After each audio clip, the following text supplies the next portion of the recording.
tardes, alumnos. ¿Cómo están? Por el momento sé que no voy a tener respuesta.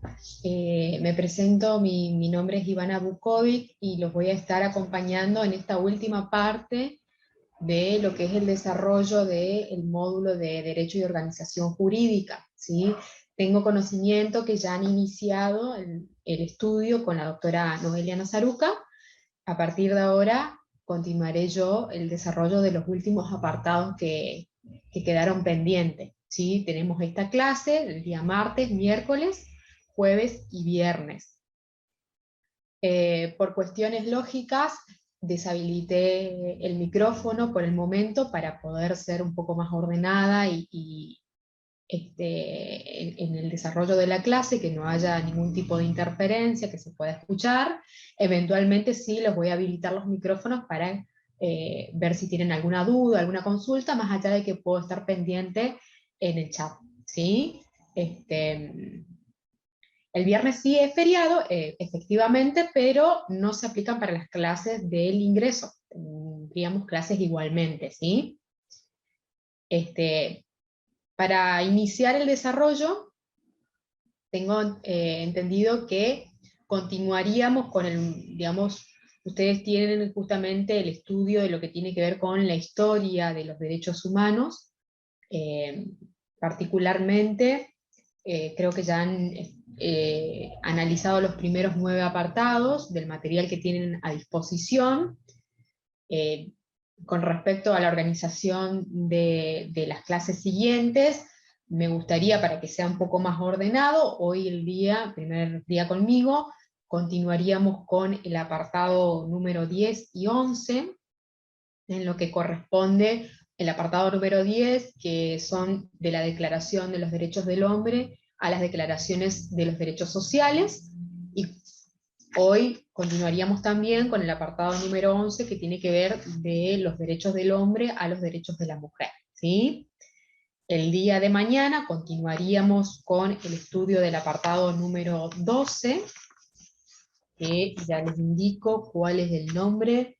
Sí, sería la elaboración de la Declaración de los Derechos Humanos de la ONU de 1948 y los pactos internacionales de 1966. Es un tema que desarrollaríamos el día de mañana. Continuaríamos con el apartado número 13 también el día de mañana, que corresponde al tema de, ya les indico, así están sabiendo y van leyendo, digamos, por día, a los fines de ir organizándonos, ¿sí?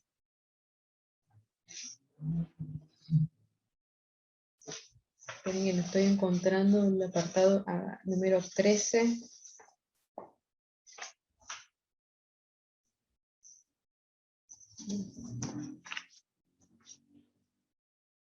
Número 12, número 13.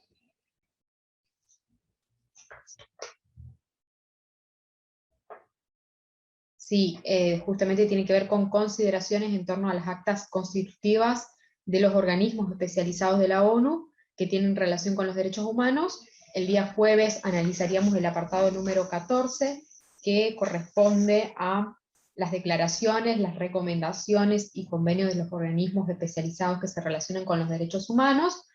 Y el día viernes haríamos una pequeña clase de repasos, ¿sí? Eso en principio, a los fines de ir organizándonos, quería aclararle estas cuestiones. Yo principalmente voy a desarrollar el tema de acuerdo al material de estudio que ustedes tienen a disposición, por supuesto, pero también me gustaría, no sé si explayarme, pero sí desarrollar quizás algunos conceptos que tienen presente en el material, o abordar algunas convenciones en particular, para que tengan quizás una noción un poco más amplia, ¿no? Dado también y que se les sea más fácil también a la hora de analizar y de estudiar el material. ¿Está? Bueno, no sé si tienen algún tipo de pregunta hasta el momento.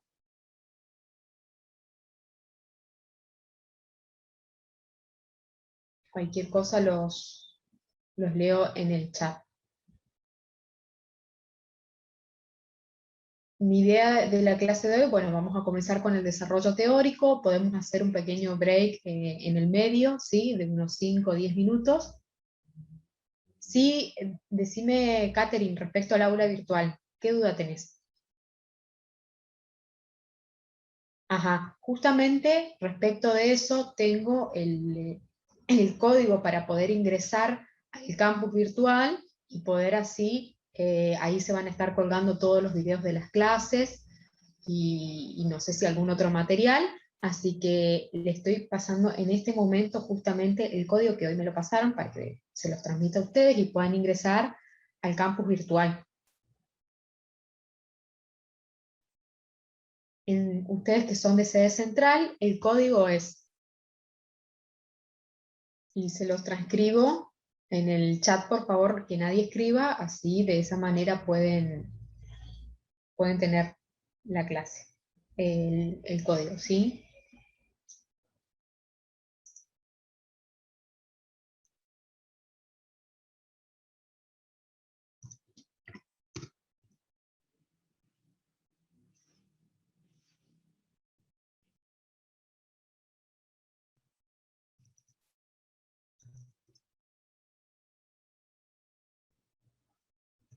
Ese es el código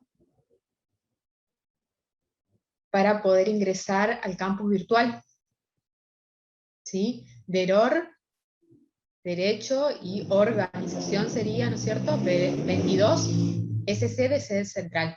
DEROR 22 SC. Ese es el código que ustedes tienen para poder ingresar al campus virtual, ¿sí? Y poder allí van a estar colgadas las clases correspondientes a cada uno de los módulos. Porque las clases están siendo grabadas, en este momento estoy grabando las clases, ¿sí? Bueno. Así que cualquier cosa volveré a repetir el código al finalizar la clase. Bueno.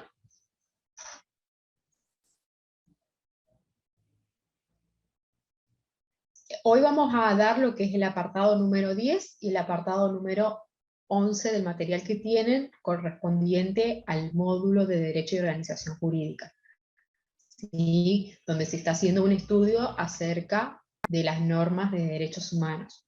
¿Tá? Entonces vamos a continuar con el apartado número 10 y con el apartado número 11 correspondiente al material que tienen. Hasta el número 14. Allí finaliza el material.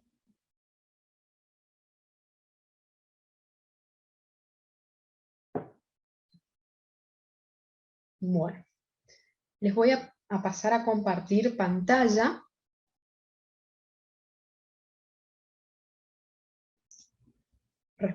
De un pequeño PowerPoint que en su momento lo realicé, ¿sí?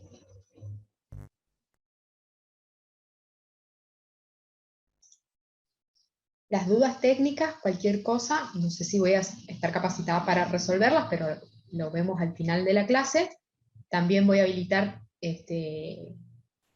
los micrófonos para ver si tienen alguna duda respecto al desarrollo del material. ¿Está? Por el momento supongo que no tienen dudas respecto al material, ¿sí? Bueno. Vamos a iniciar entonces el desarrollo del contenido teórico que tienen justamente para el día de hoy.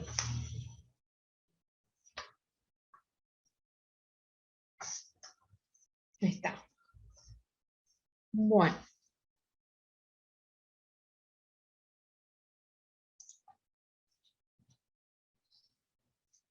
El apartado número 10 trata justamente de las declaraciones de derechos del hombre a las declaraciones de derechos sociales. Acá en este sentido tienen que tener presente o se parte se parte de la concepción o del análisis de las declaraciones de derechos luego de la Revolución Francesa en 1789.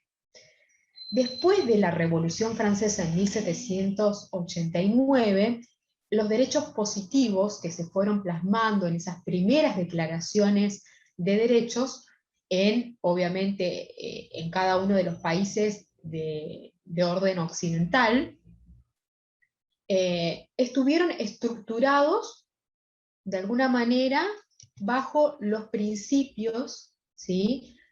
Y el apego, fundamentalmente, a los principios del liberalismo político y del liberalismo económico. Es decir, después de la Revolución Francesa, en 1789, cada país, obviamente, de origen occidental, o de orden occidental, cuando determinó su derecho positivo, y cuando me refiero a derecho positivo, hago referencia al derecho escrito, es decir, al derecho plasmado en un instrumento jurídico dentro de un Estado, cuando fueron determinando justamente sus normas, cada Estado, cada país de orden occidental, posterior a la Revolución Francesa, estuvo íntimamente relacionado con los principios del liberalismo. ¿Está? Pensemos también que justamente la Revolución Francesa, y esto relacionado con los idearios de la Revolución Francesa, las primeras declaraciones de derechos y consecuentemente las primeras constituciones fueron de orden liberal, pero como una respuesta básicamente al sistema que se veía, que existía hasta ese momento, que eran justamente los sistemas monárquicos absolutistas. Entonces, el liberalismo se vio plasmado, el liberalismo tanto político como el liberalismo económico, se vio plasmado justamente en estas declaraciones de derecho y en las primeras constituciones, pero como una forma de reacción ante al sistema monárquico absolutista que existía, y como una forma de poner límite al poder del Estado, o del monarca en este caso, en pos del reconocimiento de ciertos derechos del pueblo, ¿no? Y primó la idea de la libertad. El liberalismo político basándose principalmente en los principios de soberanía del pueblo, de separación de poderes, de derechos naturales del hombre y del ciudadano, y los principios del sistema representativo. Cuando respecto a la soberanía del pueblo en sí, se refiere al ejercicio de la autoridad o de una autoridad en un cierto territorio. Y esta autoridad, cuando nosotros hablamos de soberanía en el pueblo, la autoridad recae en el pueblo, ¿sí? Pero obviamente el pueblo no realiza el ejercicio directo de esa autoridad, sino que lo delega dicho poder en sus representantes. La soberanía entonces significa independencia, ¿sí? Es decir, un poder de competencia total dentro de cierto territorio, y dentro de ese cierto territorio tenemos una norma fundamental, o una llamada también constitución. La Constitución es justamente el fundamento y la base principal del ordenamiento jurídico de un territorio determinado. Por lo que al existir esta norma fundamental que ordena el orden jurídico y el Estado de Derecho de un territorio, todas las normas que existan deben ser conforme a los principios, los valores y las reglas que establece esta norma fundamental dentro del territorio, ¿no? Pero entendiendo que esa soberanía se encontraba en el pueblo y que de manera delegada era ejercida por sus representantes. En cuanto a la idea de separación de poderes, que también se ve plasmada en estas declaraciones de derechos, posterior a 1789, parte de la idea de que existen distintas funciones estatales que corresponden a un conjunto de órganos o de poderes que a su vez están separados, que son independientes entre sí, y que ejercen, y que están equilibrados porque ejercen un control entre sí. ¿Está? Nosotros conocemos la separación clásica de poderes en poder ejecutivo, legislativo y judicial. En cuanto a los principios de la existencia de un derecho natural del hombre y del ciudadano, la idea de un derecho natural se corresponde con una doctrina ética y también con una corriente filosófica del derecho, que define que la existencia de los derechos del hombre y del ciudadano están fundados o están determinados por la naturaleza humana, ¿no? Y que por tanto son anteriores y superiores a cualquier derecho positivo, es decir, a cualquier derecho escrito. Así, por ejemplo, la vida, el derecho a la vida, el derecho a la libertad, a todo tipo de libertades, son previos y anteriores a cualquier ley positiva que pueda reconocer. ¿Está? Con lo cual, el derecho positivo, la ley escrita, debe respetar y defender estos derechos, porque justamente son derechos o son condición de derechos fundamentales, ¿no? Son, al ser naturales, propios, inherentes a todo ser humano, esta idea de que el hombre tiene derechos naturales que le corresponden a su propia idea, a su dignidad como ser humano, y que por tanto son anteriores y superiores, y por tanto deben ser respetados y a su vez defendidos por las leyes positivas. Y a su vez, los principios del sistema representativo, Manning ya hacía referencia que las características de un gobierno representativo se ha mantenido incluso desde el siglo XVIII hasta la actualidad, y que justamente tienen que ver con la elección periódica de los gobernantes, es decir, uno de los principios del sistema representativo o de las características es justamente la elección de nuestros representantes, y que la alternancia en el ejercicio de ese poder también, bajo votaciones periódicas, la independencia relativa de esos gobernantes a la hora de tomar decisiones. ¿Por qué relativa? Porque justamente existe una necesidad de cumplir justamente con las promesas que esos representantes le hacen al electorado, ¿no? Lo cual de alguna manera,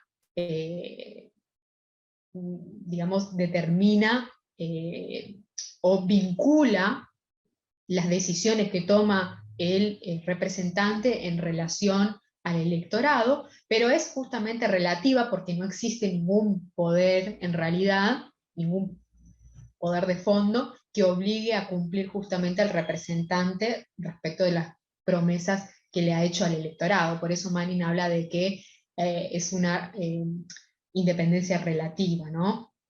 A su vez también la posibilidad de que los gobernados puedan expresar sus opiniones, es decir, un principio fundamental, y que esto se ve plasmado en las primeras declaraciones de derechos, y a su vez también en las primeras constituciones, tiene que ver con el libre ejercicio de la expresión, ¿no? De la opinión, y con ello la libre circulación de ideas, de opiniones y de información.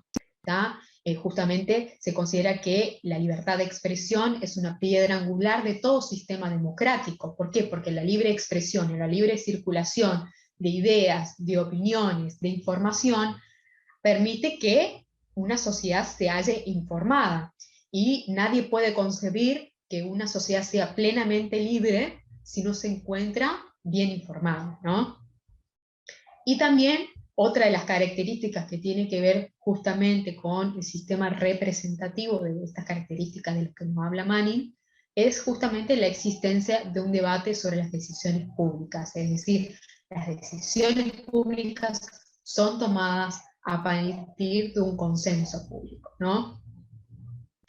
En nuestra Constitución Nacional, el artículo 1 de la Constitución Nacional establece que la Argentina asume una forma de gobierno que es representativa, republicana y federal. El sistema representativo significa lo que veníamos diciendo, que el gobierno es ejercido por el pueblo, pero a través de sus representantes, ¿no? Y que son elegidos estos representantes por el voto de ese pueblo. E incluso el artículo 22 de la Constitución Nacional nos indica que el pueblo no delibera ni gobierna, sino por medio de sus representantes y autoridades que son creadas por la Constitución. ¿Tá?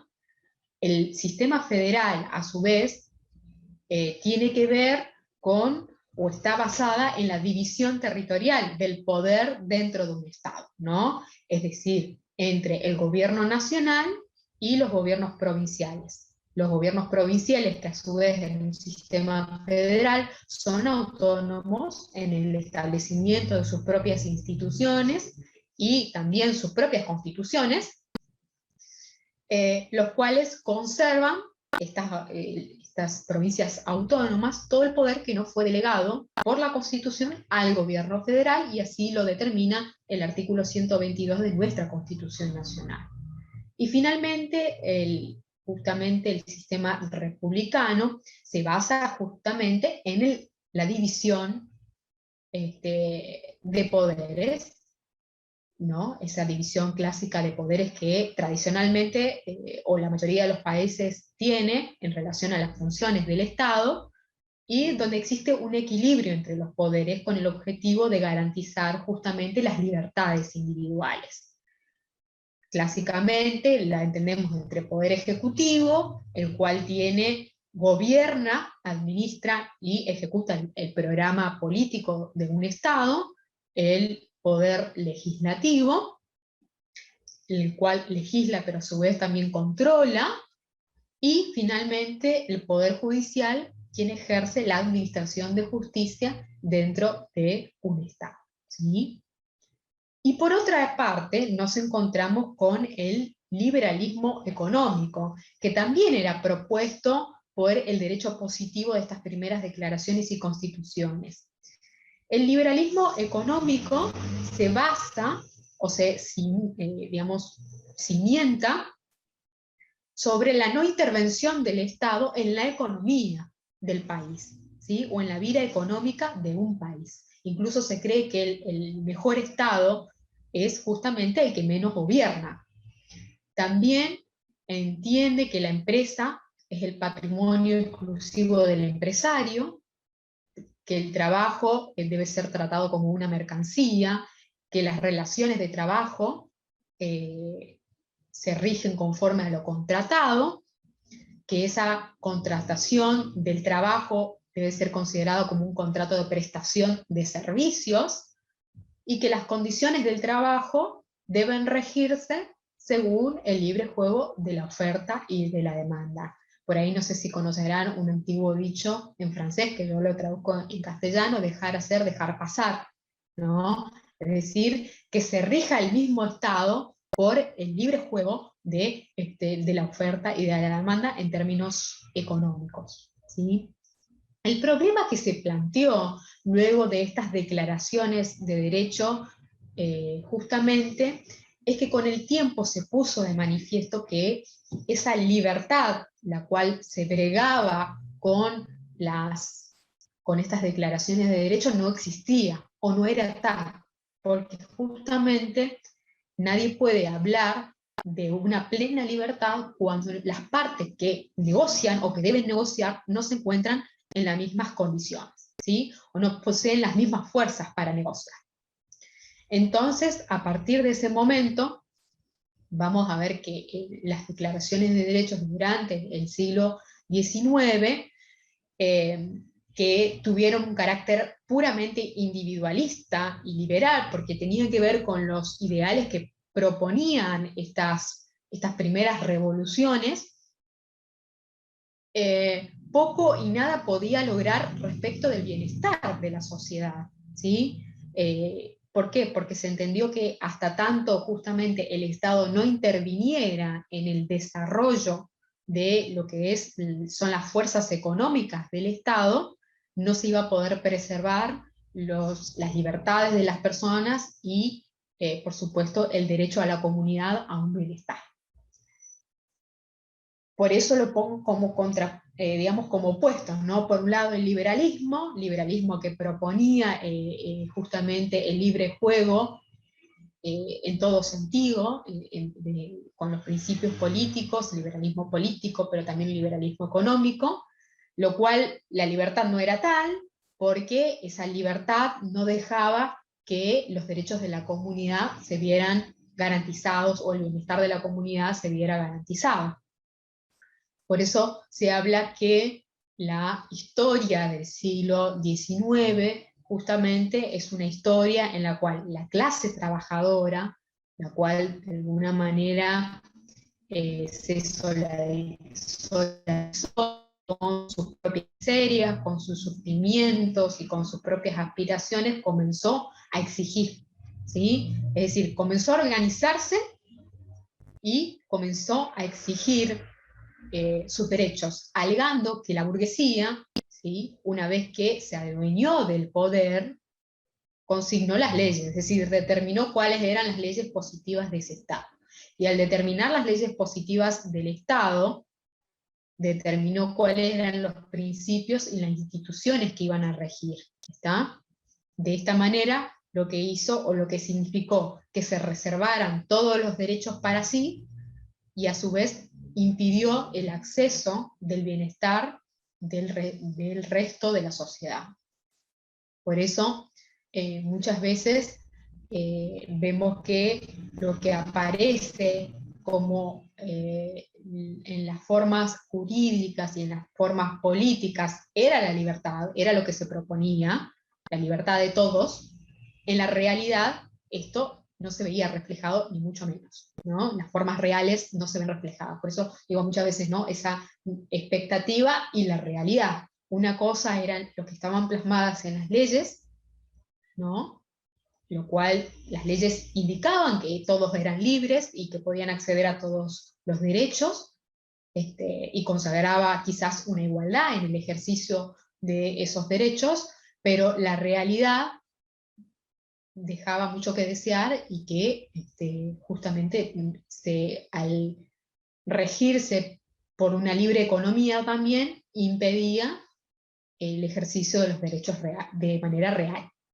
¿tá? Más allá de que existan formalmente los derechos plasmados en un texto, la realidad dejaba mucho que desear y gran parte de la sociedad no podía acceder al ejercicio de esos derechos.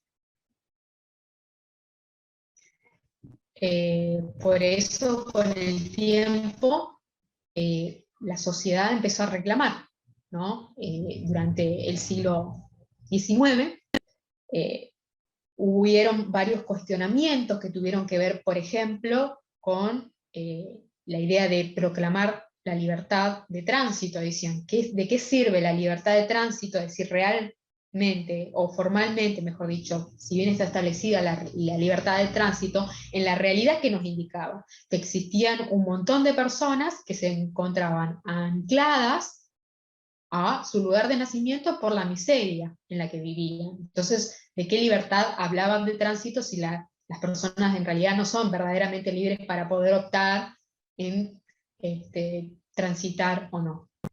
Tampoco había, por ejemplo, o se hablaba de la libertad de expresión. ¿De qué libertad de expresión estamos hablando si las personas no tienen tiempo de expresarse, sino más bien tenían que dedicarse a trabajar la tierra para poder sustentarse?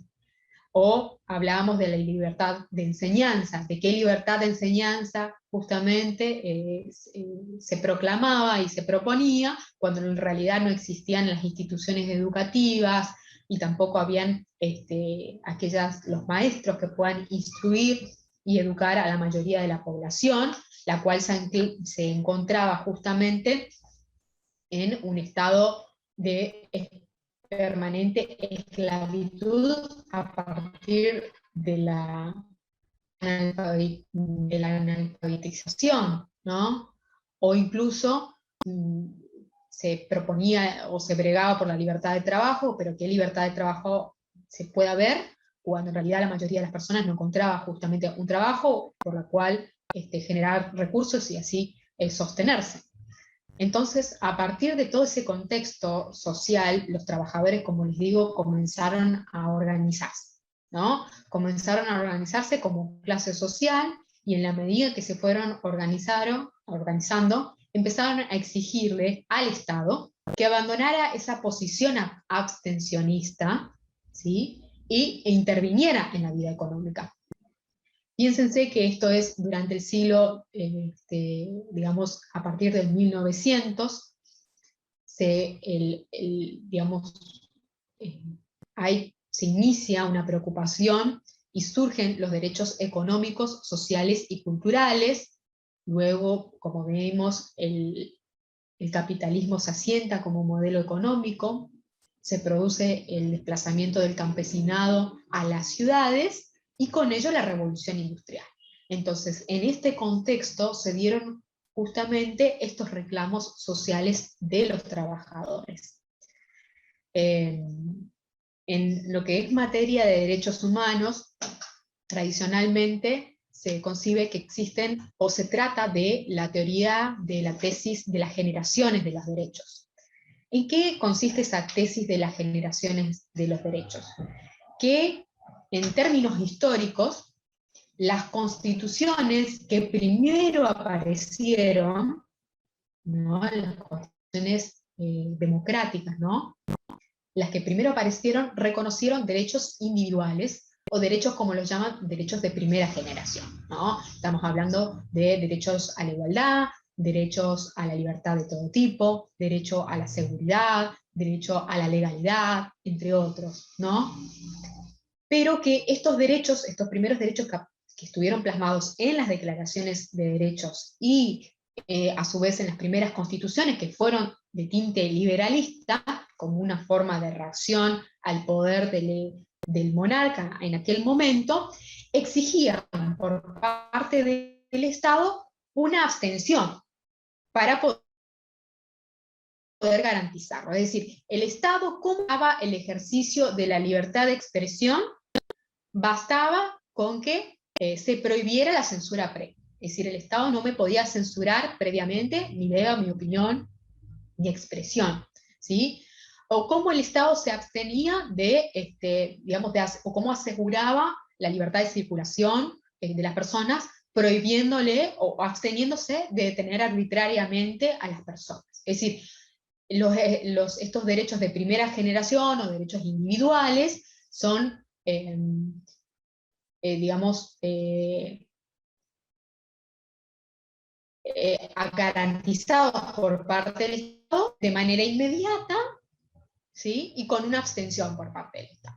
En cambio, continuando con esta tesis, o esta idea de la tesis de las generaciones de los derechos, que también ha sido muy criticada, dice, bueno, en términos históricos, la segunda ronda, por así decirlo, la segunda tanda de constituciones, ya demostraron su preocupación por los derechos económicos, sociales y culturales, ¿sí? Cuando me refiero a derechos económicos, sociales y culturales, tiene que ver con derechos como a la educación, derecho a la salud, derecho a la seguridad social, derechos al trabajo y derechos a condiciones dignas de trabajo, entre otros, ¿no?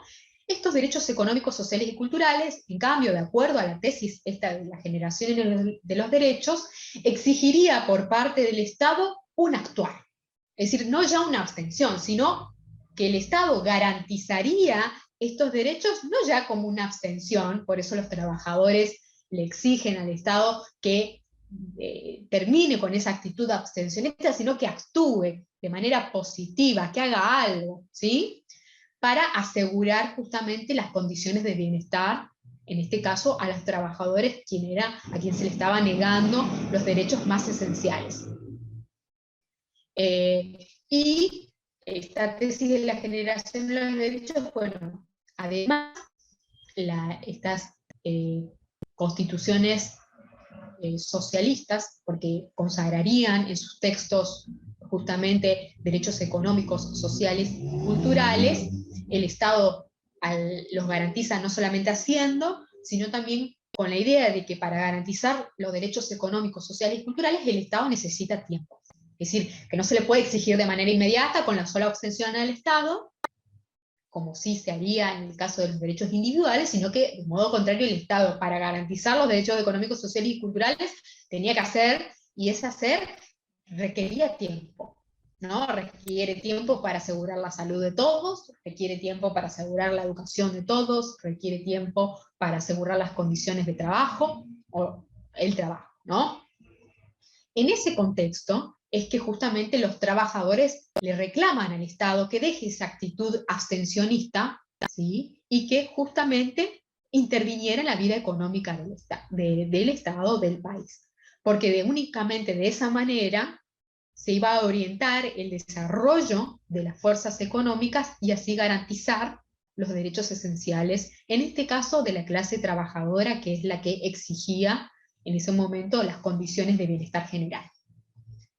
Así que los trabajadores exigieron justamente, y aparecen los derechos sociales en los textos constitucionales, ¿no? Los textos de característica digamos, social, como son, por ejemplo, la Constitución de México de 1917, la Constitución de Weimar, la alemana de 1919, ¿no? Fíjense el contexto, la época, 1917, 1919, la Constitución Española de 1927, son constituciones, digamos, o textos constitucionales de carácter socialista, porque justamente van a reconocer derechos sociales, o por lo menos manifiesta su preocupación por los derechos sociales, y justamente los trabajadores le exigieron al Estado esas condiciones de vida y de trabajo dignas, ¿no? Que ¿conforme a qué? Conforme nada más y nada menos que a la propia naturaleza humana, ¿sí?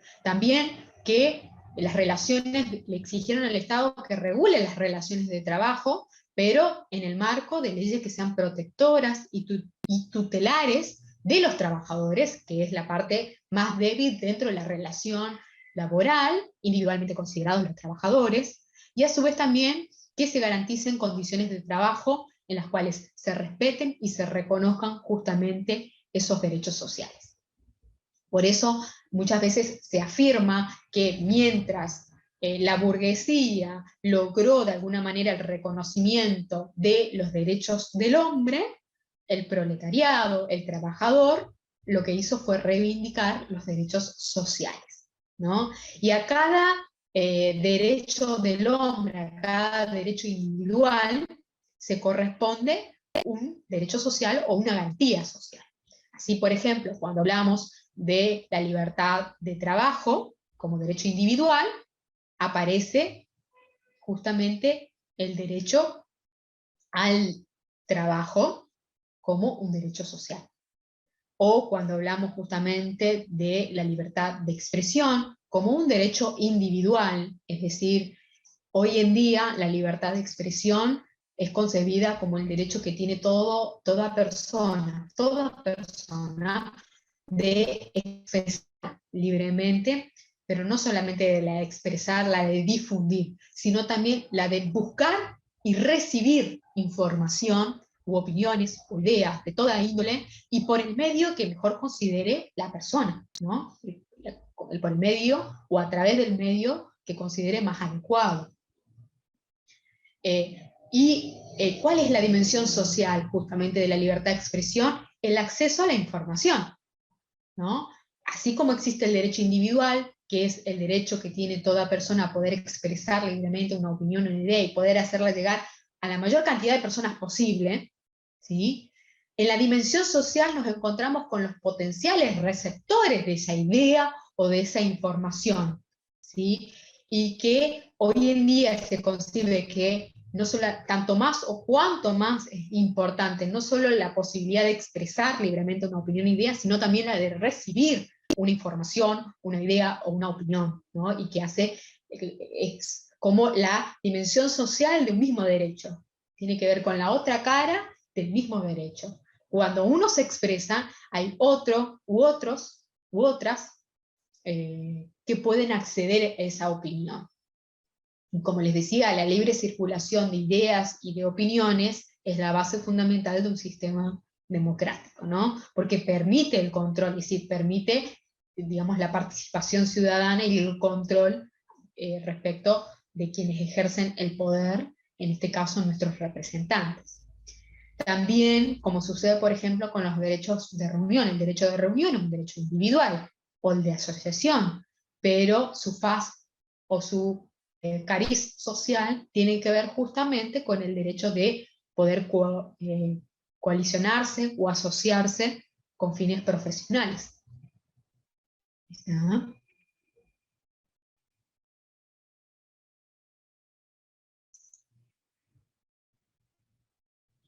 Bueno, no sé cuánto estamos de tiempo. No sé si quieren que continúe o hacemos un pequeño recreo. Hasta aquí terminaría el apartado.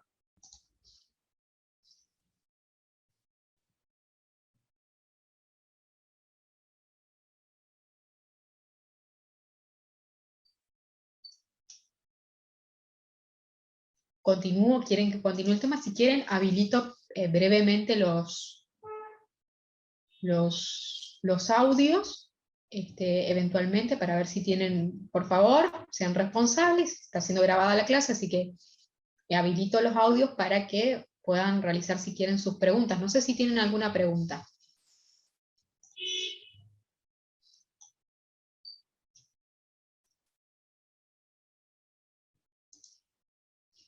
Bueno, continúo.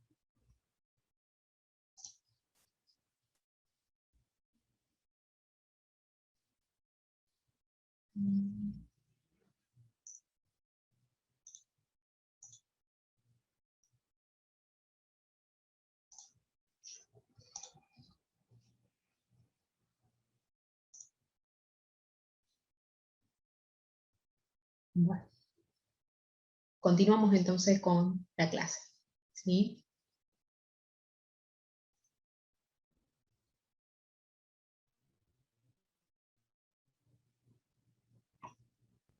Vemos entonces que hasta aquí había un reclamo social para que se incluyan en estos textos constitucionales los derechos sociales, ¿no?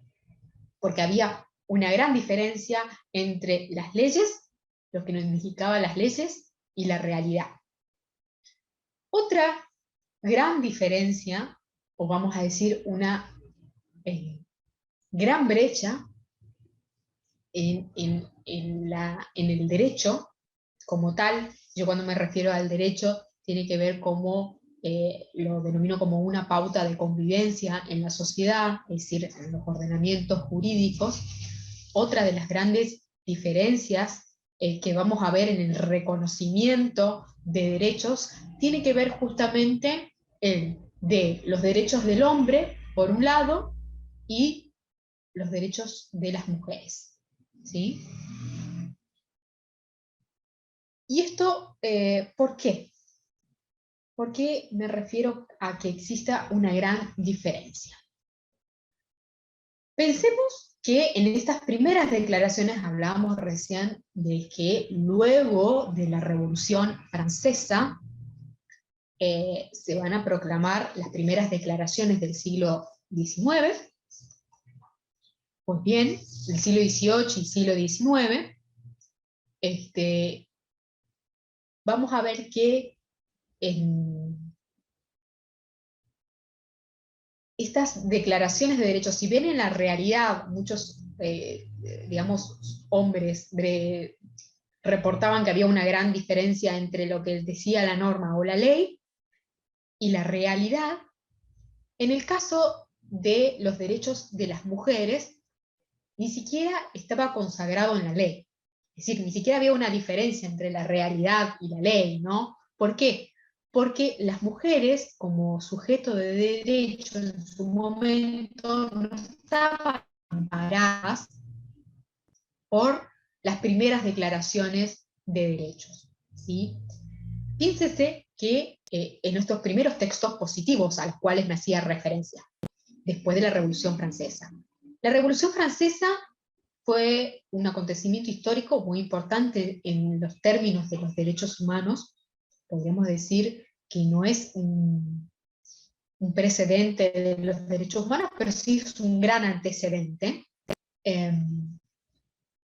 Los derechos humanos, vamos a ver en las próximas clases, en realidad la noción actual, la idea de derechos humanos aparece recién finalizada la Segunda Guerra Mundial.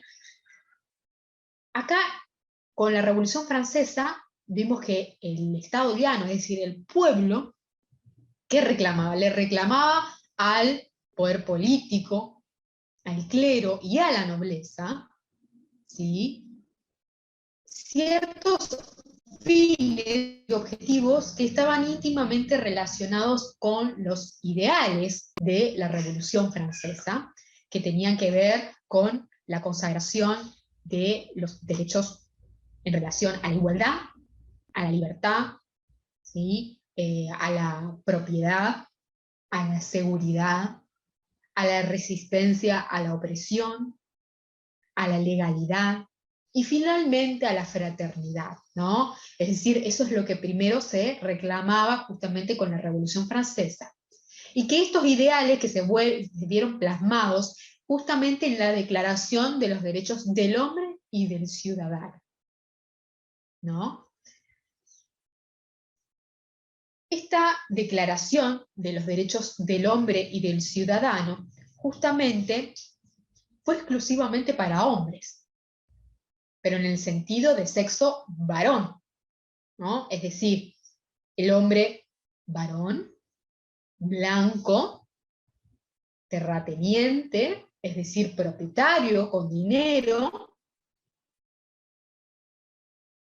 cristiano y heterosexual, ¿no? Es decir, la idea, o digamos, el ideario de persona, de hombre, tenía que ver con estas características.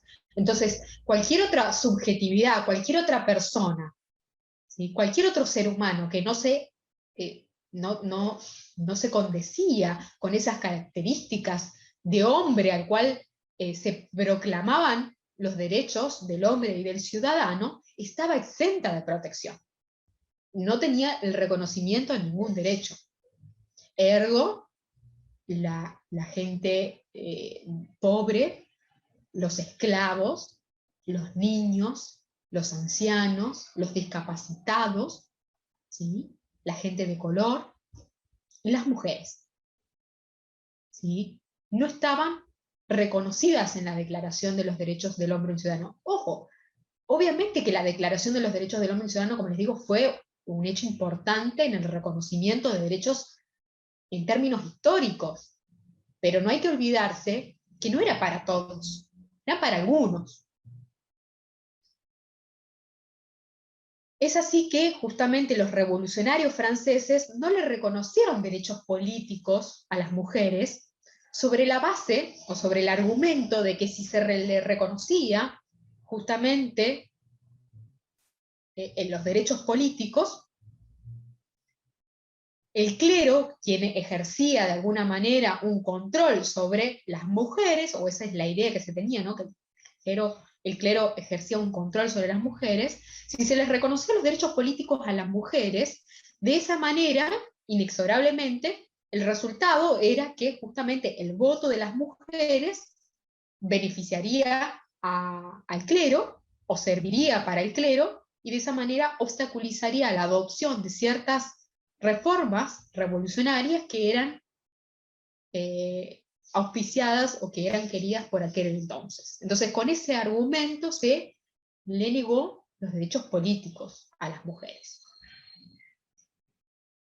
En aquel entonces, fíjense, hay una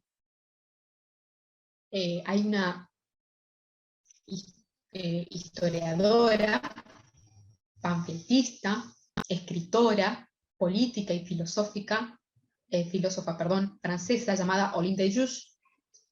Ella redactó la Declaración de los Derechos de la Mujer y de la Ciudadana.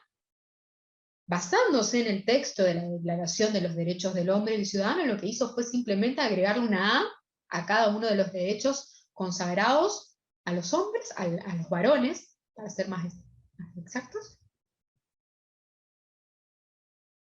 y justamente redactó esta Declaración de los Derechos de la Mujer y de la Ciudadana. Este texto, de 1791, fue uno de los primeros documentos históricos donde lo que se proponía justamente era la emancipación femenina, ¿sí? Y en el sentido, una emancipación femenina, pero en el sentido de igualar derechos y equiparar tanto política, legal y jurídicamente a las mujeres respecto de los varones.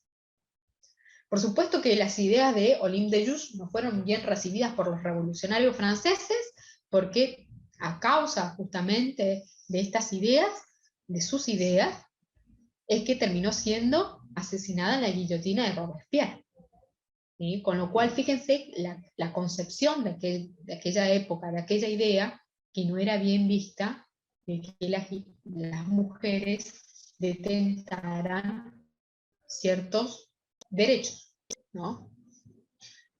En cuanto a los derechos políticos de las mujeres, vamos a ver que el primer reconocimiento de derechos en relación al ejercicio del derecho al voto para las mujeres va a ser justamente el acta electoral del 19 de septiembre de 1893 en una colonia británica como es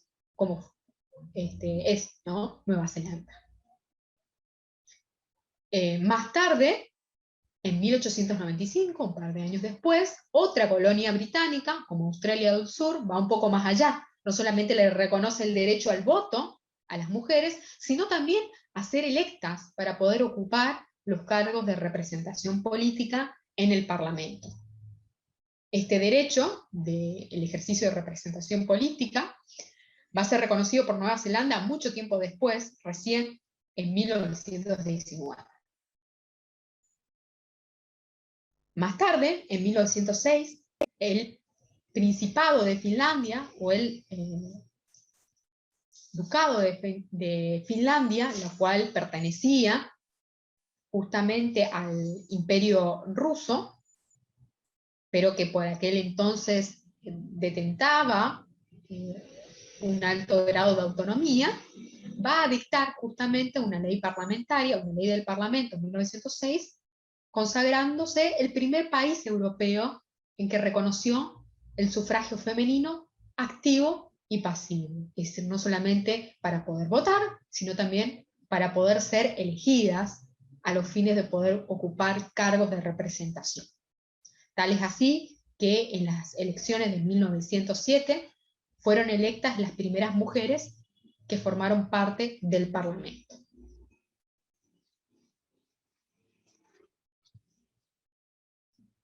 En 1913, Noruega hizo lo propio, reconoció el sufragio femenino, tanto activo como pasivo, y en 1915 también lo hizo Dinamarca, reconociendo el sufragio femenino, tanto activo como pasivo. Y en ese contexto, entre 1914 y 1918, ¿qué se sucede? La primera gran guerra mundial. ¿Sí? Veamos un poco, aquí les traje,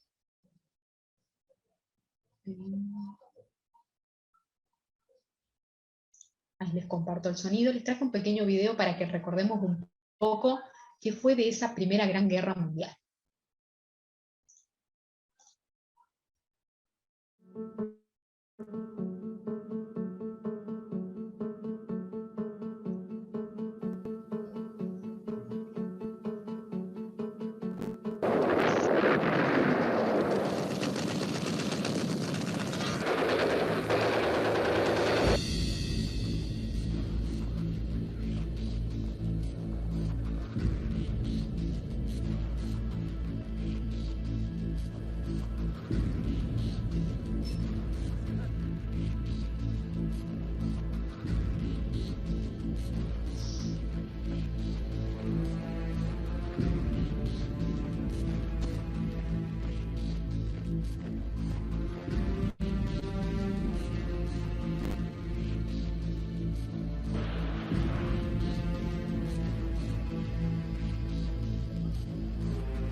They were the flower of Britain's youth at the time of her desperate need.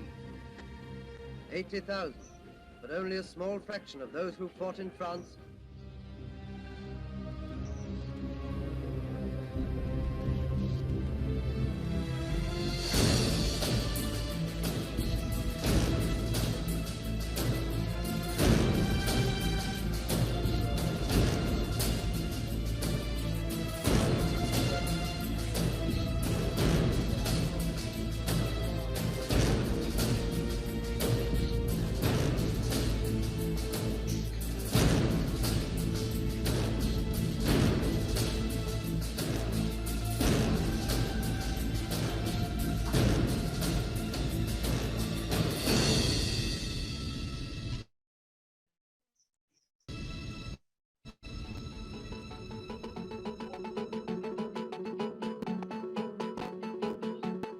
The League is facing a great crisis, but not a desperate one. Let us not lose heart. All these...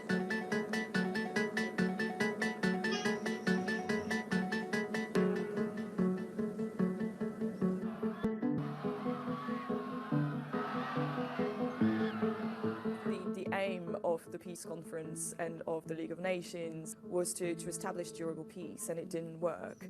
And one of the reasons it didn't work was that they were so hard on Germany, Austria, Hungary, Bulgaria, Turkey, in terms of war reparations, in terms of accepting or recognizing their responsibility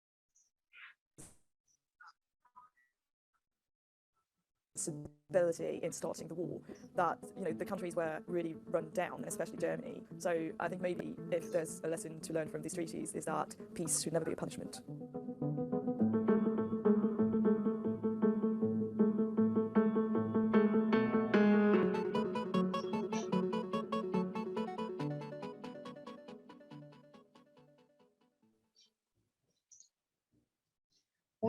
Justamente una de las palabras que justamente me queda resonando es que la paz nunca puede ser un castigo. Después de la Primera Gran Guerra Mundial, una guerra mundial que adquirió una magnitud importante, se firma el Tratado de Versalles, que luego obviamente no cumplió su cometido. El Tratado de Versalles, el objetivo del Tratado de Versalles justamente era poder garantizar la paz y la seguridad internacionales. No cumplió su cometido. Se crea también en la misma época, en 1919, estamos hablando, ¿no es cierto?, luego de la Primera Guerra Mundial, la Oficina Internacional del Trabajo, la OIT, cuya función u objetivo primordial era promover justamente la justicia social y el respeto por la dignidad de los trabajadores. Y también en 1919 se va a crear la Sociedad de las Naciones, que es la antecesora a la Organización de las Naciones Unidas, y se dicta el Pacto de la Sociedad de las Naciones. El Pacto de la Sociedad de las Naciones tiene dos cláusulas que están íntimamente relacionadas con los derechos humanos. Una va a ser la cláusula número 22, la cual establecía un sistema de mandatos, el cual indicaba que al Estado, uno de los Estados vencidos, se le otorgaba un territorio de la administración de un territorio correspondiente a uno de los Estados que había sido derrotado en la guerra, con la misión sagrada de la civilización, debiendo asegurar los derechos de libertad de conciencia y religión, y se prohibían ciertos abusos como el comercio de esclavos. Eso en cuanto, ¿no es cierto?, a los derechos humanos. Y la cláusula número 23, la cual establecía que se debía asegurar condiciones humanas y equitativas de trabajo, ¿no? Estas son dos cláusulas en el Pacto de la Sociedad de las Naciones que estaban íntimamente relacionadas con los derechos humanos. Obviamente, por la magnitud que adquirió la Primera Guerra Mundial, le exigió necesariamente la participación a las mujeres, es decir, que intervinieran para poder llegar a una solución del conflicto, ¿no?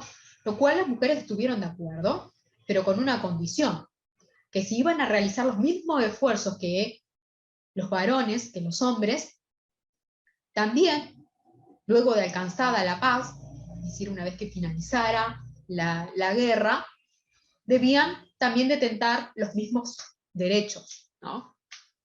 O los mismos derechos.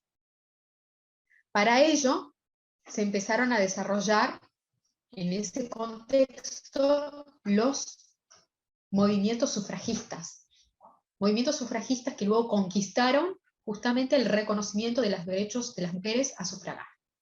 El movimiento sufragista, que se da inicio en la primera mitad del siglo XIX, no tenía que ver con un movimiento estrictamente para reclamar el derecho político de las mujeres al voto, sino también iba un poco más allá, tenía que ver con romper con cuestiones, o mejor dicho, cuestionar las concepciones de aquella época en relación al orden social, económico, cultural y moral respecto de las mujeres en relación a los hombres, ¿sí? y a la sociedad en general. El movimiento sufragista en Inglaterra va a ser muy importante. Primeramente, el movimiento sufragista estuvo vinculado, las mujeres sufragistas estuvieron vinculados con la Unión Nacional de Sociedades por el Sufragio de la Mujer, así se llamaba la organización. Muchas de ellas luego terminaron abandonando esta primera organización por el estricto marco de legalidad en el cual realizaban sus acciones, y así es que en 1903 se crea la Unión Social y Política de Mujeres. Así se llama esta organización. Esta organización, que estaba creada por la líder del movimiento sufragista, Emmeline Pankhurst, la cual después, en el año 2012, ya después de varios comentarios machistas y de luchar pacíficamente en el contexto de esta unión social y política de las mujeres, y sin obtener ningún tipo de éxito para su causa, esta líder llamó a una campaña de desobediencia civil e inspiró diversas protestas. ¿Sí? En 1913 ocurrió un suceso justamente que cambió el paradigma de lo que era el movimiento sufragista, porque la activista inglesa Emily Davison dio su vida por la lucha del movimiento sufragista. Esto ocurrió cuando en uno de los actos de protesta justamente se había colocado en el medio de un circuito de hipódromo y había sido arrollada por uno de los caballos del rey Jorge V, el rey Jorge V, que era hijo de la entonces reina Victoria, y padre de Jorge VI, que fue el padre de la actual reina Isabel II. Ese hecho, tan terrible en aquel momento, fue un nuevo comienzo, significó un nuevo comienzo para las sufragistas, porque lamentablemente este hecho no fue en vano, porque fue conocido en todo el mundo e incluso atrajo la atención de diferentes medios de comunicación a nivel global. Después de este doloroso incidente, el mundo empezó a comprender la necesidad de la trascendencia y la importancia que tenía la búsqueda y la consecución de los derechos de las mujeres. Lucha que no solamente requirió el sacrificio de Emily Davison, sino de miles de mujeres británicas que fueron encarceladas y expuestas a vejámenes, pero que con el largo del tiempo la historia reconoció esos esfuerzos, tales así que Inglaterra en 1918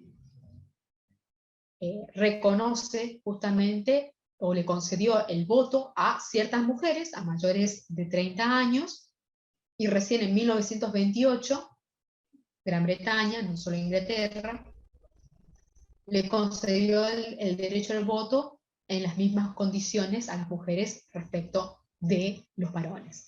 Vamos a ver un poco de justamente este movimiento sufragista.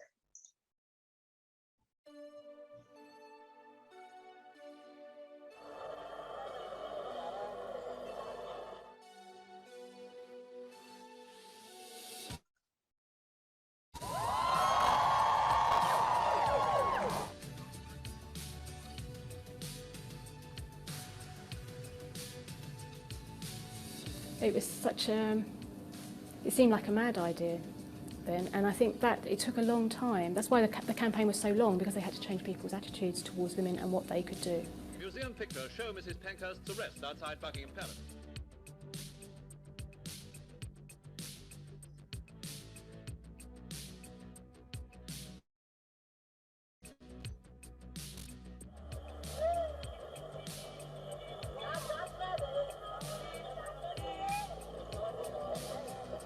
London, by the statue of their famous leader, Mrs. Emily Pankhurst.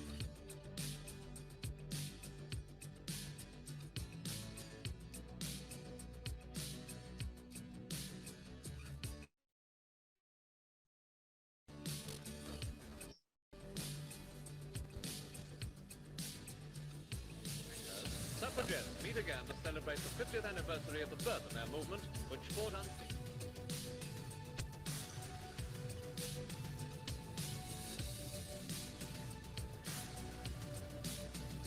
I think they'd be saying, you're fantastic that so much has changed. And at the same time, they'd be saying, honestly, 100 years later, and you're still fighting this particular battle? What time is it? Time's up!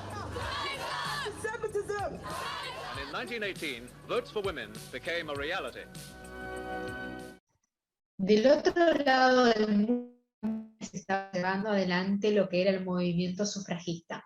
En Estados Unidos, a fines también del siglo XIX y principios del siglo XX, las feministas americanas iniciaron una campaña activa para la consecución del sufragio femenino. Estaban dirigidas por Susan B. Anthony, Lucy Stone y Elizabeth Staton, y encuadradas desde 1890 ya en la asociación de lo que era la Asociación Nacional Americana por el Sufragio de la Mujer, encaminaron sus esfuerzos para conseguir el voto en los diversos estados de Norteamérica y forzar así un cambio en la Constitución norteamericana. Tiempo antes ya se había llevado adelante la primera Convención de Defensa de los Derechos de las Mujeres, celebrada en Seneca Falls en 1848. Fue un evento muy importante, donde acudieron numerosas sufragistas, como entre ellas Susan B. Anthony, la cual presentó la Declaración de Sentimientos. La Declaración de Sentimientos era un documento muy importante que va a marcar el devenir de lo que fue luego el movimiento feminista. Era un texto que estaba basado en la Declaración de la Independencia de los Estados Unidos de Norteamérica, y establecía básicamente que todos los hombres y todas las mujeres deben ser iguales ante la ley, ¿sí? Y con los mismos derechos y deberes. En Estados Unidos, el voto femenino fue siendo aprobado mediante consultas populares en diversos estados: en Wyoming en 1869, en Utah en 1870, en Colorado en 1893, en Idaho en 1896, en Washington en 1910, en California en 1911, en Oregon, Arizona y Kansas en 1912, y en Nevada y Montana en 1914. En 1917 fue elegida en Montana la primera congresista de los Estados Unidos, que fue Janet Rankin. Y finalmente en 1919, el entonces presidente Wilson, que era del Partido Demócrata, anunció personalmente su apoyo respecto del sufragio femenino. Todas estas batallas terminaron en 1920, cuando finalmente los Estados Unidos logró justamente la modificación de la 19ª enmienda de los Estados Unidos de Norteamérica, de la Constitución norteamericana, donde se le otorgó o se le reconoció la igualdad política y jurídica a las personas de ambos sexos, particularmente el derecho al voto a las mujeres. La 19ª enmienda de la Constitución de los Estados Unidos de Norteamérica determinaba que el derecho de los ciudadanos de los Estados Unidos al voto no será negado ni limitado por los Estados Unidos o por cualquier Estado en razón del sexo. Ya también en 1919 la Unión Soviética, Alemania y Canadá habían consagrado, ¿sí?, reconocido el sufragio femenino. En Argentina, obviamente también se estaba llevando adelante este movimiento, mejor dicho, este movimiento internacional del voto femenino tuvo una gran repercusión. Fue así que a principios del siglo XX las mujeres argentinas crearon organizaciones que buscaban la igualdad de derechos y de oportunidades para las mujeres, y con el objetivo de justamente reivindicar los derechos políticos de las mujeres. En 1907 Alicia Moreau fundó y lideró el Comité Pro Sufragio Femenino, que surgió en el seno del Partido Socialista y estuvo integrado por Sara Justo, Julieta Lanteri y Elvira Rawson. Dentro de este comité se elaboró y se propuso en 1911 el primer proyecto de ley de voto femenino, el cual lo presentó el diputado Alfredo Palacios, y claramente fue al Congreso de la Nación, por supuesto, presentó el proyecto, el cual fue negado tan rotundamente que ni siquiera fue tratado.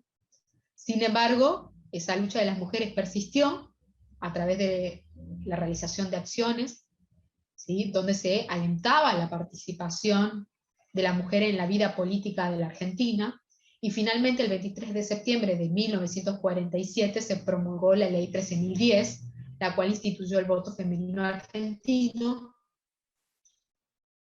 lográndose, o digamos, votando, yendo a las urnas por primera vez las mujeres en 1951 en las elecciones presidenciales.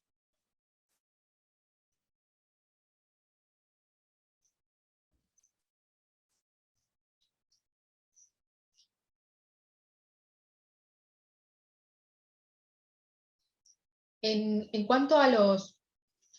vimos que todos estos estados le fueron reconociendo los derechos de las mujeres, gracias a este movimiento sufragista que veíamos, pero ese derecho al voto fue reconocido por diferentes argumentos, o por varias corrientes, ¿sí?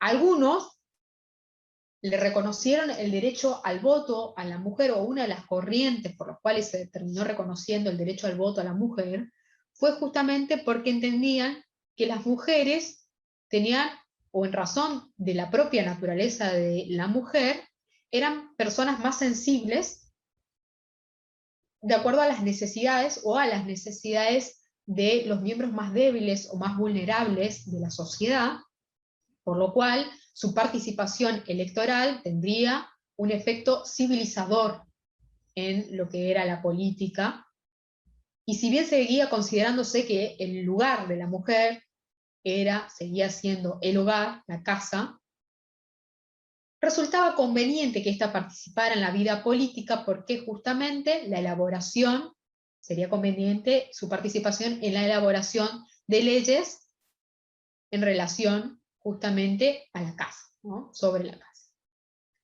Otra corriente totalmente opuesta a esta entendía que no, que se debía rechazar todo tipo de tratamiento en el cual se le asignara a la mujer un rol natural, y que se debería partir del principio que tanto hombres como mujeres deben ser iguales en todos los sentidos, en todos los aspectos, y que se deben reconocer a todos los adultos que tienen derecho a ejercer su voto, sean estos ricos o pobres, sean mujeres o varones, independientemente de la raza también.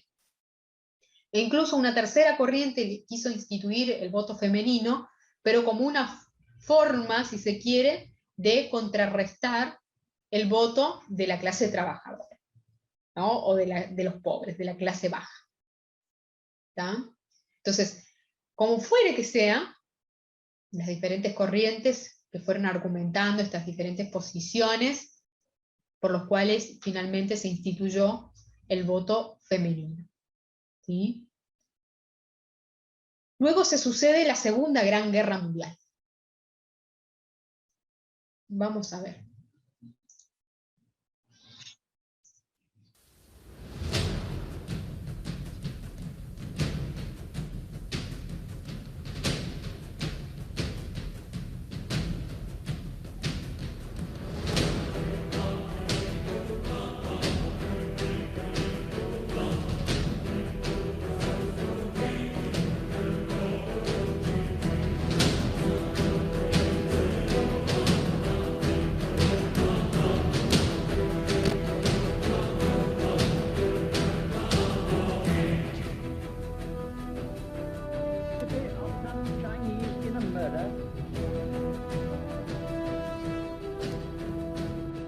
I am speaking to you from the Cabinet Room at 10 Downing Street. This morning, the British ambassador in Berlin handed the German government a final note stating that unless we heard from them by 11 o'clock, that they were prepared at once to withdraw their troops from Poland, a state of war would exist between us. I have to tell you now that no such undertaking has been received, and that consequently this country is at war with Germany.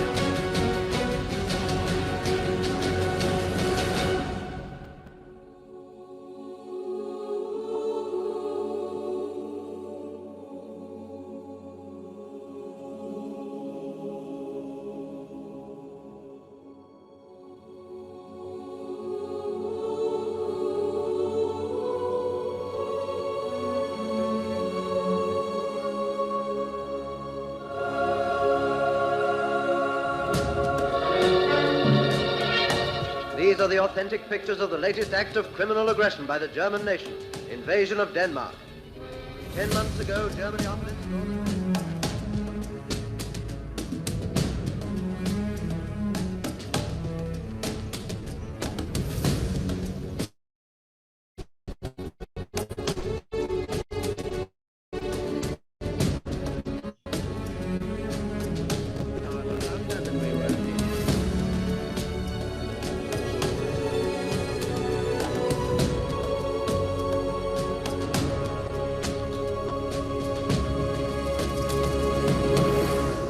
Luego de la Segunda Gran Guerra Mundial, esta adquirió dimensiones mucho más dramáticas que la primera, mucho más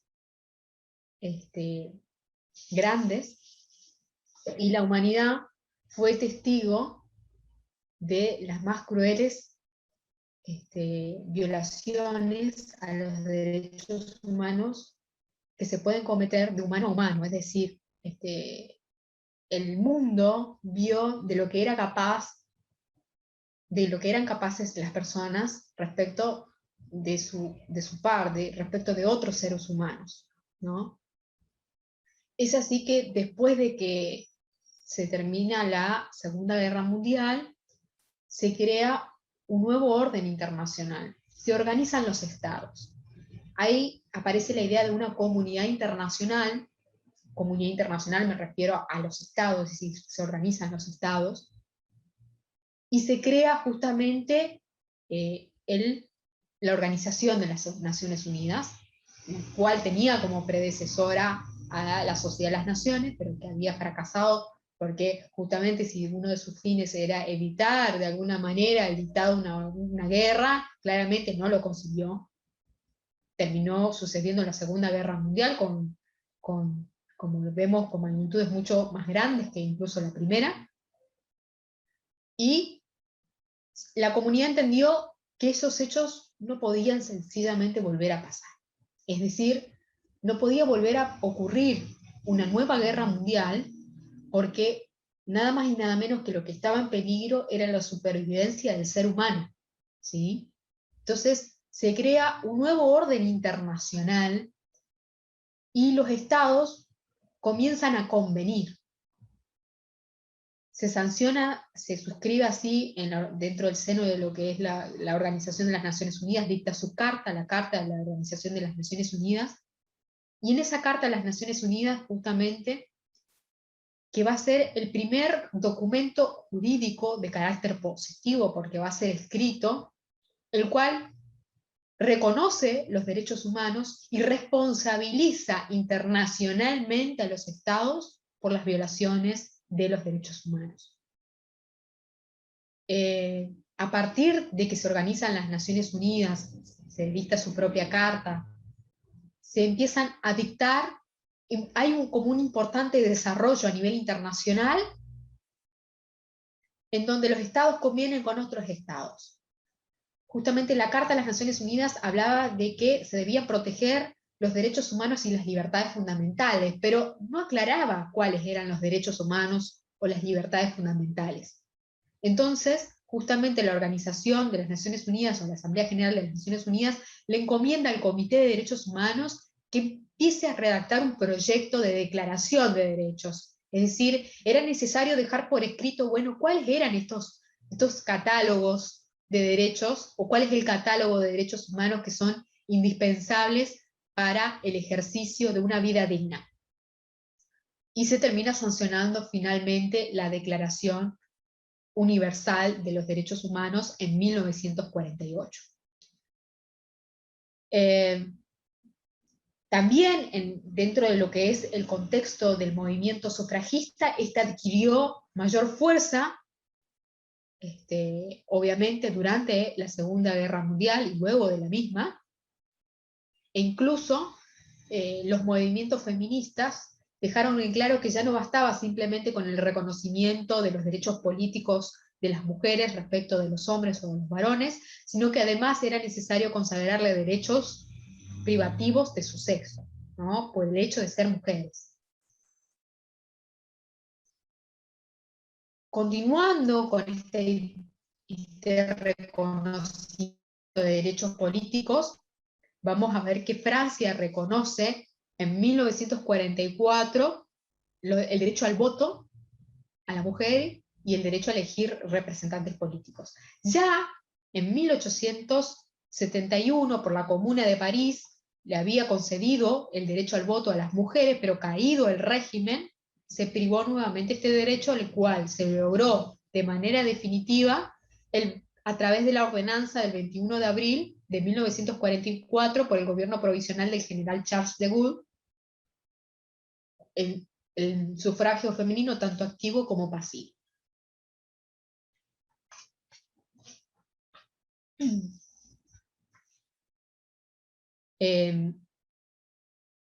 Eso fue en 1944, en abril de 1944. Un año después, en abril de 1945, justamente para poder integrar la Asamblea Constituyente de ese año, se van a elecciones y allí justamente terminan siendo elegidas 33 mujeres para formar parte de esta Asamblea Constituyente.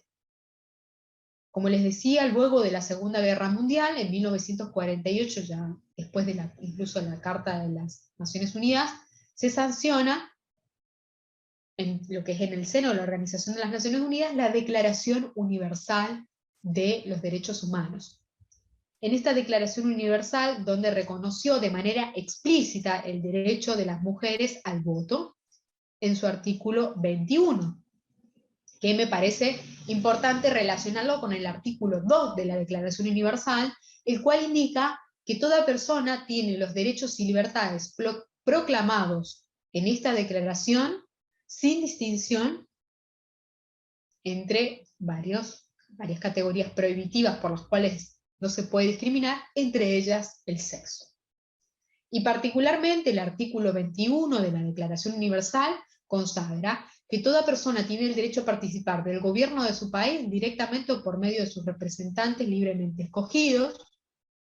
Toda persona tiene el derecho a acceso en condiciones de igualdad a las funciones públicas de su país, y la voluntad del pueblo es la base de la autoridad del poder público. Esta voluntad se expresará mediante elecciones auténticas que habrán de celebrarse periódicamente, por sufragio universal e igual, y por voto secreto u otro procedimiento equivalente que garantice la libertad del voto.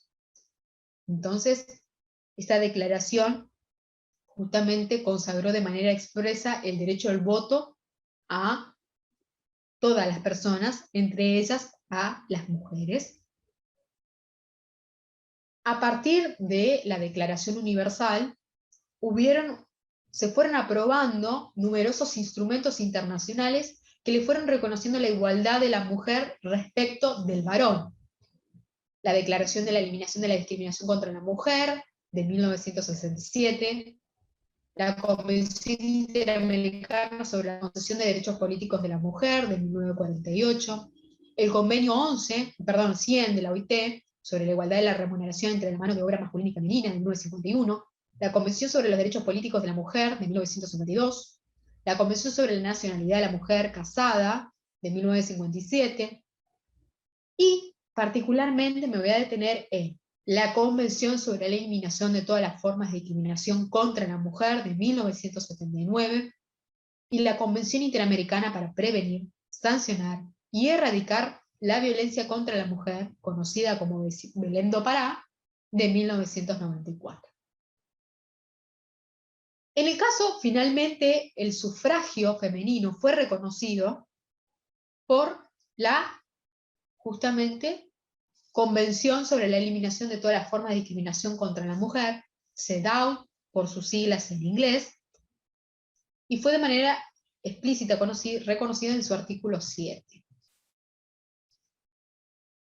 Yo decía previamente que me iba a centrar en estos dos documentos, en la CEDAW, en la Convención sobre la Eliminación de todas las formas de discriminación contra la mujer, y la Convención Belén do Pará, la Convención Interamericana para prevenir, sancionar y erradicar la violencia contra las mujeres. La CEDAW es un instrumento que surge a nivel universal, surge en el marco de lo que es la Organización de las Naciones Unidas, y que es ratificada por todos los estados.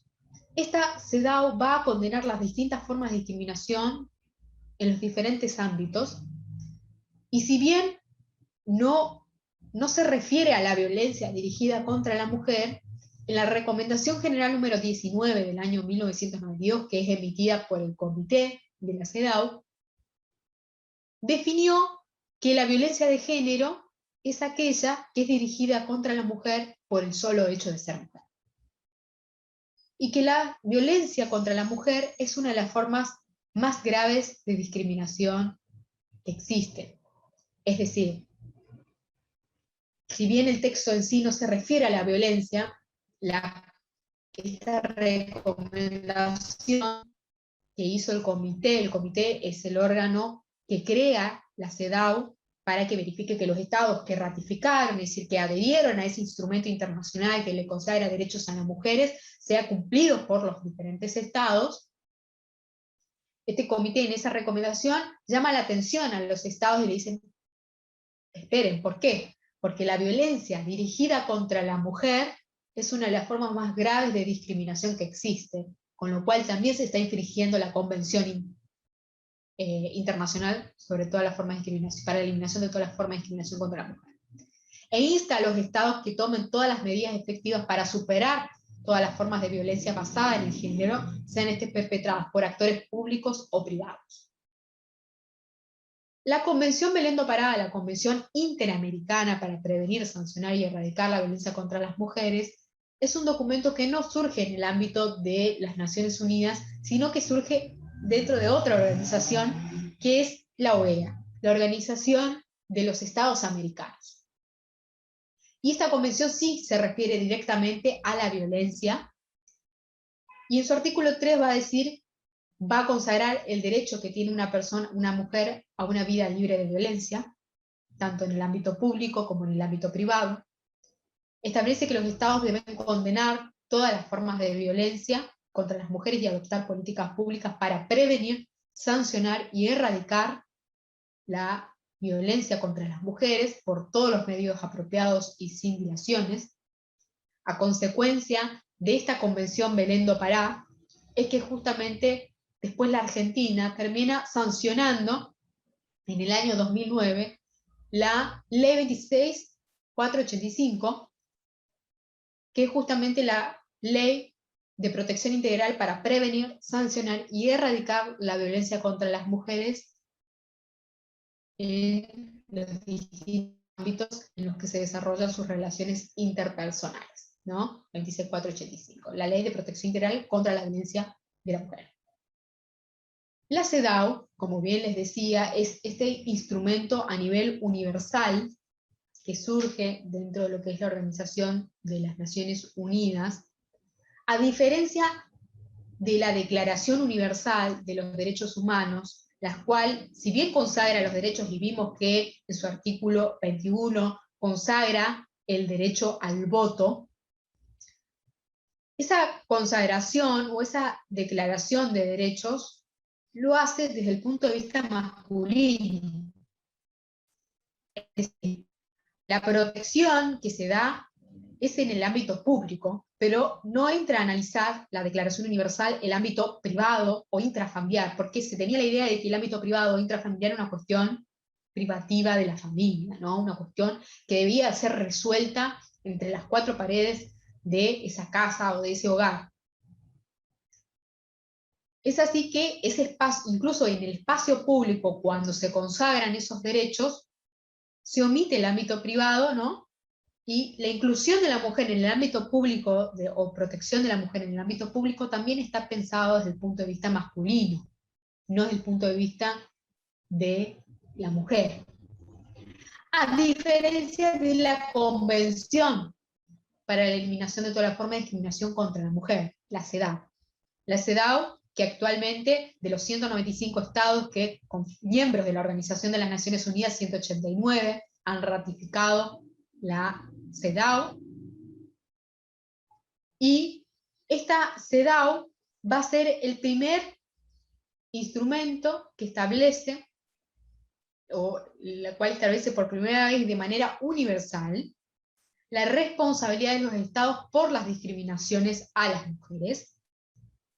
Incluye el ámbito privado junto con el ámbito público como espacios de concurrencia, es decir, que deben ser protegidos, es decir, que va más allá de la Declaración Universal de los Derechos Humanos.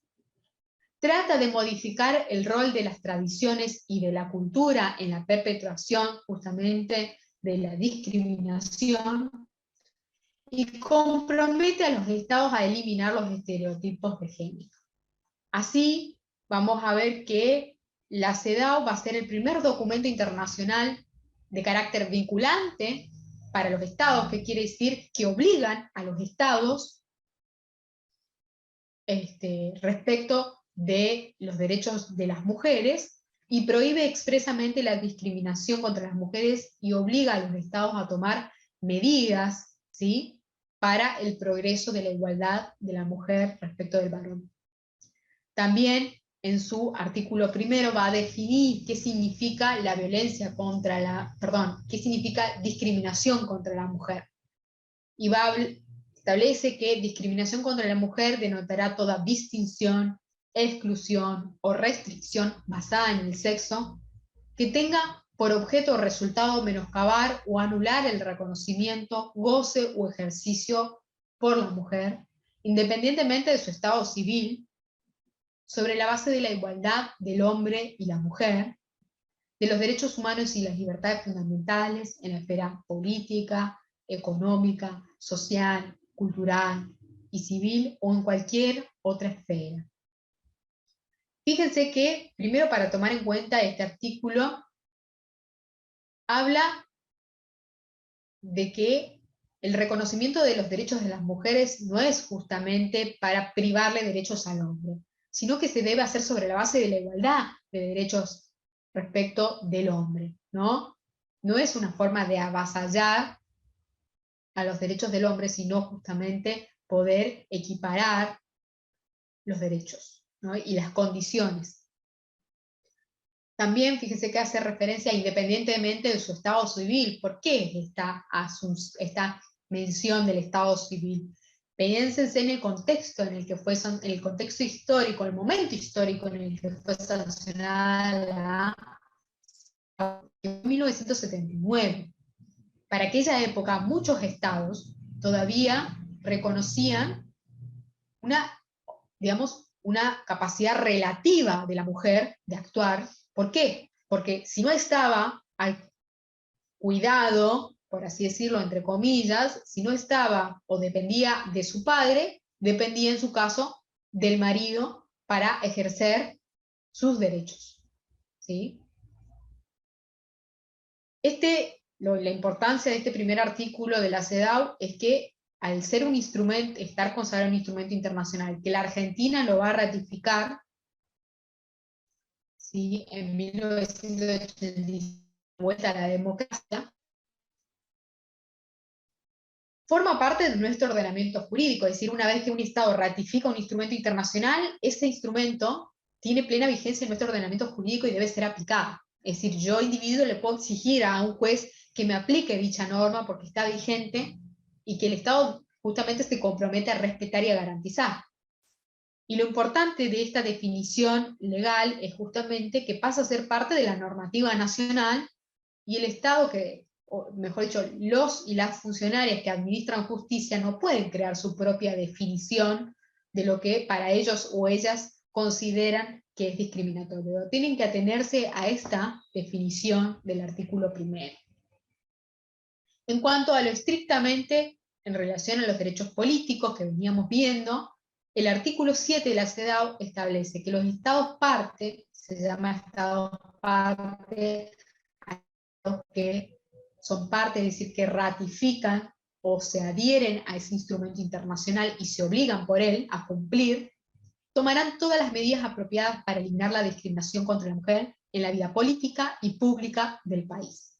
Y en particular garantizarán a las mujeres en igualdad de condiciones con los hombres el derecho a votar en todas las elecciones y referéndums públicos y ser elegibles para todos los organismos cuyos miembros sean objeto de elecciones públicas. Participar en la formulación de políticas gubernamentales y en la ejecución de estas y ocupar cargos públicos y ejercer todas las funciones públicas en todos los planos gubernamentales. Y participar en organizaciones y en asociaciones no gubernamentales que se ocupen de la vida pública y política de un país. Perdón, ahí se me salió. Continúo.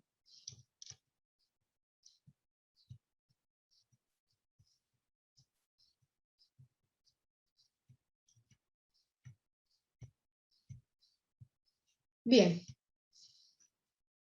Pues bien, a pesar, digamos, de estos esfuerzos realizados o de los avances realizados por diferentes estados en el reconocimiento y los avances y los logros que alcanzaron los estados en el reconocimiento de los derechos políticos de las mujeres, después de la Segunda Guerra Mundial, en general todos los países democráticos de Europa Occidental tenían el derecho al voto, reconocieron el derecho al voto a las mujeres, salvo Suiza y Liechtenstein. Liechtenstein, que es un principado de habla alemana de 25 kilómetros de extensión entre Austria y Suiza, que tiene o que contaba con una monarquía, que tiene una monarquía constitucional. Salvo estos dos países, el resto de Europa Occidental había logrado el reconocimiento de los derechos políticos de las mujeres. En el caso de Suiza, en el caso de Liechtenstein, recién se logra ese reconocimiento político en 1984, fíjense. Y en el caso de Suiza, ese reconocimiento no fue sino hasta 1971. ¿Por qué? Porque justamente gran parte del electorado suizo se oponía justamente a quienes tenían la responsabilidad de aprobar las leyes, se opuso sistemáticamente al reconocimiento del derecho al voto a las mujeres. Entre los argumentos que utilizaban justamente el electorado masculino, se hallaban dos. Uno de ellos, que tenía que ver justamente con que el reconocimiento a los ciudadanos, o a la ciudadanía suiza, exigía que porten armas. ¿Para qué? Para que se hallasen en cualquier momento en condiciones de defender su patria. Y que en este contexto y en este orden de ideas no se podía exigirle a las mujeres la aportación de armas, dada su naturaleza pacífica y el rol que desempeñaban dentro de lo que era el seno familiar. ¿Sí? Y el otro de los argumentos por los cuales el electorado suizo masculino se oponía al reconocimiento del voto a las mujeres tenía que ver con una desigualdad entre mujeres. ¿Por qué? Porque ellos alegaban que las mujeres que se encontraban en el campo solían o suelen tener mayores hijos y consecuentemente mayores, esos frecuentes embarazos y mayores exigencias maternales las hubiesen impedido ejercer este derecho al voto, o se le dificultaría ir a votar, a diferencia de las mujeres que vivían en las ciudades, las cuales en general tenían menos hijos, ¿no? Sobre esa base de estos argumentos se le impedía justamente el derecho al voto a las mujeres. Hasta 1957, solo una comuna de Suiza, el cantón de Valais, había aprobado el voto femenino. Esto luego fue replicado por otras comunas y otros cantones, pero no así en el ámbito federal. Tal es así que en 1968, en Ginebra, la ciudad más grande del país, por entonces, tenía una alcaldesa, la cual, por su condición de mujer, no pudo ejercer su derecho al voto en las elecciones federales. En 1958 la Asamblea Suiza aprobó una propuesta de reforma constitucional, y en esa propuesta había, justamente, se establecía o se reconocía el derecho al voto femenino, la cual, luego del referéndum, fue ampliamente negada, digamos, este ejercicio del derecho al voto por las 2/3 partes del electorado masculino. En la década del 60 se aceptó firmar la Convención Suiza, aceptó firmar la Convención de los Derechos del Hombre, con la reserva de que la igualdad jurídica entre los sexos no entrara en vigor en el territorio. Obviamente esto ocasionó un gran revuelo, ¿no? Lo cual hizo que, o mejor dicho, un gran revuelo, y quedó en evidencia ante el mundo la postura de Suiza, lo cual hizo que posteriormente revea su posición, y finalmente se propuso sí una modificación de la Constitución Federal de Suiza, donde se le reconozca los derechos políticos a las mujeres, y por referéndum de 1971, ahora con las 2/3 partes, pero en positivo, del electorado masculino, las mujeres finalmente lograron el reconocimiento de derechos políticos en Suiza. ¿Sí? Bueno, hasta aquí lo que justamente teníamos para analizar en los primeros 2 apartados del material. Así que continuaríamos en la clase siguiente con el siguiente material, o los siguientes apartados, que es el apartado número 12 y el apartado número 13. ¿Sí?